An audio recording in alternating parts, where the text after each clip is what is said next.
दिया और मौत आई, मुक्ति मिल गई। अरे भगवान ने तो आपको बहुत सुख दिया है। भगवान गीता में कहते हैं कि अपने अगर जीवन भर पाप किया कोई बात नहीं, चलेगा, लेकिन कम से कम आखिरी समय तो पाप मत करो, दुनिया को भूल जाओ, मेरा ध्यान करो तो मैं तुम्हें मुक्ति दे दूंगा।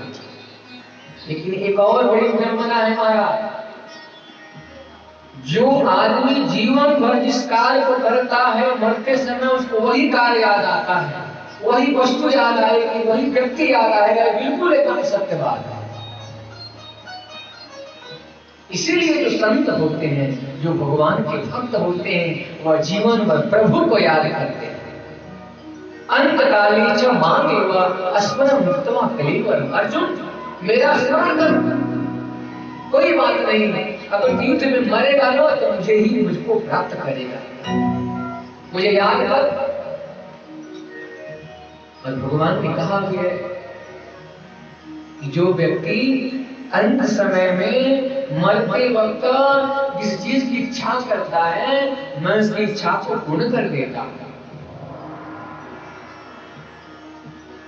तो भगवान की तो वाणी है।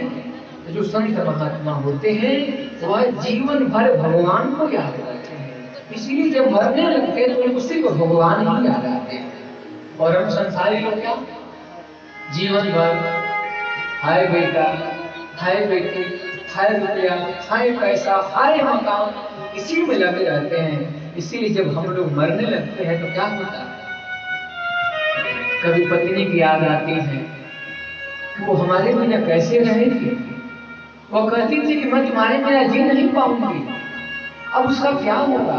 अरे मेरा छोटा सा बेटा, उसको कौन देख रेख करेगा, उसका कौन रखवाला है। संसार के बंधनों को याद करके वह मूर्ख प्राणी फिर मरता है, और फिर जिस भाव को लेकर के मन में मरता है, वही भाव उसको अगले जन्म में प्राप्त होता है भगवान का। इसीलिए जीवन भर संसार को याद करो, कम से कम मरते समय भगवान को याद करो। जो व्यक्ति मरते समय भगवान को याद करके मर जाता है महाराज, वो प्रभु को ही प्राप्त हो जाता है।